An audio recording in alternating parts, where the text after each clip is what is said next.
Wali Kota Makassar Muhammad Ramdan Pemanto akan melakukan evaluasi terhadap kinerja RT RW yang telah menyalahgunakan yuran sampah warga. Bahkan menurut Dani akan mencari tahu oknum RT RW yang menyelewengkan tagihan yuran sampah warga. Dani bilang akan memanggil langsung RT RW yang bersangkutan yang tersebar di 15 kecamatan.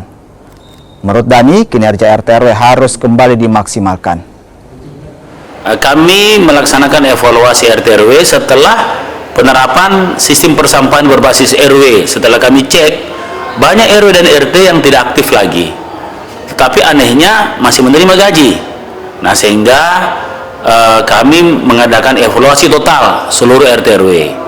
Walaupun memang sensitivitas suasana menjelang pilkada bisa disangkut pautkan, tapi bagi kami kerja-kerja profesional pemerintah kota tidak boleh juga dihalangi.